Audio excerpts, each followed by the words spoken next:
ગીર સોમનાથ જિલ્લામાં ચૂંટણી પંચના આદેશ અનુસાર 26 તારીખે જિલ્લા પંચાયત, તાલુકા પંચાયત અને નગરપાલિકાઓમાં મતદાન થવા જઈ રહ્યું છે.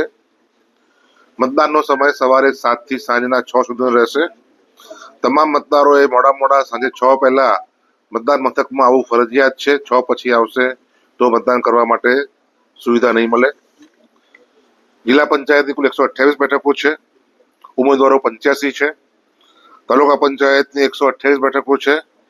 354 જિલ્લા પંચાયત 128 જિલ્લામાં 28 બોલ્યો એટલે કદાચ પ્રાસ મળી ગયો હશે. 85 ઉમેદવારો છે. તાલુકા પંચાયતમાં 128 ઉમેદવારો છે. આ 100 બેઠકો છે. 354 ઉમેદવારો છે એમાં અને 2 બિનહરીફ થયેલ છે. 16 સૂત્રાપાડા બંદર અને 19 સનકડા ઉના. એ જ રીતે મતદાન મથકોની સંખ્યા કુલ 815 છે. સંવેદનશીલ 360 મતદાન મથકો છે. 9 અતિ સંવેદનશીલ છે. 1850 ઈવીએમ નો ઉપયોગ કરવા જઈ રહ્યા છીએ અને લગભગ 5000 જેટલો પોલિંગ સ્ટાફ આ સમગ્ર ચૂંટણી પ્રક્રિયામાં અમે ઉપયોગમાં લેવા જઈ રહ્યા છીએ. 6 તાલુકામાં અલગ અલગ જગ્યાએ એમના રિસીવિંગ ડિસ્પેચિંગ સેન્ટર તેમજ કાઉન્ટિંગ સેન્ટર આવેલા છે. આમ જિલ્લા પંચાયત અને તાલુકા પંચાયતની મતગણતરી જે છે એ સમગ્ર જિલ્લામાં 6 જગ્યાએ કરવામાં આવશે. નગરપાલિકાની વાત કરું તો 4 નગરપાલિકાઓમાં મતદાન થવા જઈ રહ્યું છે. એમાં વેરાવળ, પાટણ, તલાલા, સૂત્રાપાડા અને ઉના. એમાં કુલ બેઠકો 128 છે. 128 પૈકી 10 બેઠકો બિનહરીફ થયેલ છે, જે પૈકી 8 ઉના નગરપાલિકામાં અને 1 વેરાવળ, પાટણ અને 1 સૂત્રાપાડા ખાતે બિનહરીફ થયેલ છે. મતદાન મથકોની સંખ્યા નગરપાલિકાઓ માટે 195 છે. 97 સંવેદનશીલ મતદાન મથક છે અને 11 અતિ સંવેદનશીલ મતદાન મથકો છે. ઈવીએમ ની સંખ્યા 262 છે. વેરાવળ પાટણના વોર્ડ નંબર 2 માં 16 ઉમેદવાર હોવાથી ત્યાં 2 બેલેટ યુનિટની આપણે ઉપયોગ કરવામાં આવનાર છે અને કુલ સ્ટાફ જે છે પોલિંગ સ્ટાફ એ 1085 આપણે આમાં મોબિલાઇઝ કર્યો છે. આ 4 નગરપાલિકાઓ માટે રિસીવિંગ ડિસ્પેચિંગ સેન્ટર પણ જિલ્લા પંચાયત કરતા અલગ જગ્યાએ છે. એટલે આમના કુલ આપણે 6 જિલ્લા પંચાયત, તાલુકા પંચાયત અને 4 નગરપાલિકાના અલગ કાઉન્ટિંગ સેન્ટર છે. એટલે કુલ 10 કાઉન્ટિંગ સેન્ટરો ઉપર આપણે મતગણતરી 28 તારીખે કરવામાં આવનાર છે. કુલ મતદારો જિલ્લા પંચાયત માટે 6,98,646 છે. નગરપાલિકા માટે 2,06,910 છે. મતદાન મથકો ઉપર હાલમાં ખાસ કરીને ગરમીની ઋતુ છે તો જ્યાં તડકો આવતો હોય, છાંયડાની સુવિધા ઉપલબ્ધ ના હોય ત્યાં અમે ટેમ્પરરી પંડાલ ઊભું કરીને મતદારોને તડકાથી રક્ષણ મળે તેવી સુવિધા તમામ મતદાન મથકો ઉપર જ્યાં યોગ્ય જણાય ત્યાં આપવામાં આવનાર છે.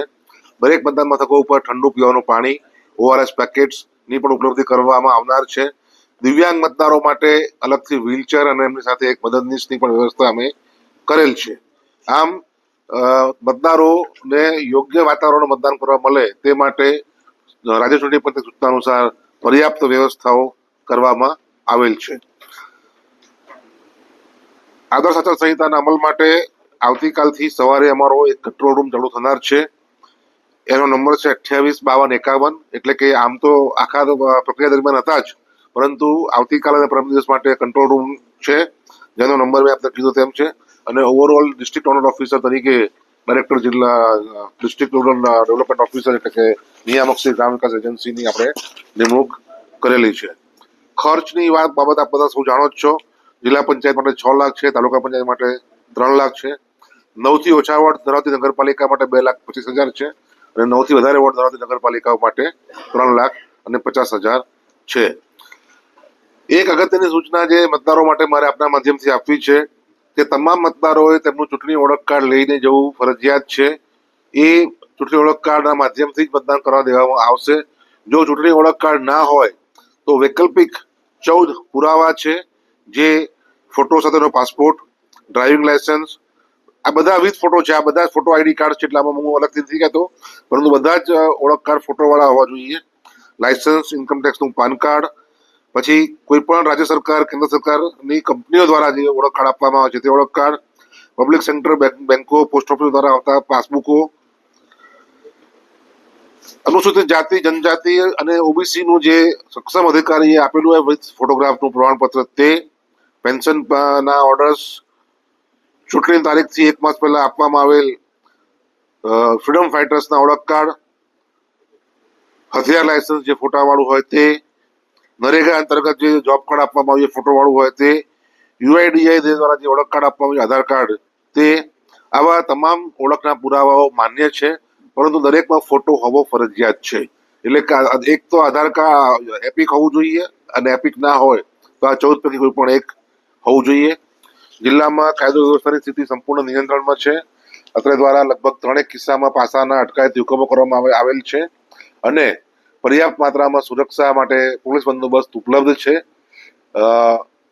પોલીસ દ્વારા અનેક જગ્યાએ ફ્લેગ માર્ચ પણ કરવામાં આવેલ છે, ફૂટ માર્ચ પણ કરવામાં આવેલ છે અને સમગ્ર રીતે અત્યારે વાતાવરણ ખૂબ જ શાંતિપૂર્વકનું છે અને અમે ચોક્કસ આશા રાખીએ છીએ કે પૂરતા અમારા જે છે પ્રયાસોથી મતદાન પણ આપણે ખૂબ જ શાંતિથી અને સુરક્ષિત રીતે પૂરું કરીશું. ધન્યવાદ. મતદાન મથકોમાં સીસીટીવી કે લાઈવ જીવન પ્રસારણની કોઈ વ્યવસ્થા કરી? રાજ્ય ચૂંટણી પંચ તરફથી આવી કોઈ સૂચના અમને મળેલ નથી. સર, સંવેદનશીલ ને અતિ સંવેદનશીલ બૂથોની સંખ્યા કેટલી છે ને ત્યાં શાંતિપૂર્ણ વાતાવરણમાં મતદાન થાય એ માટેની તંત્રની વ્યવસ્થાઓ?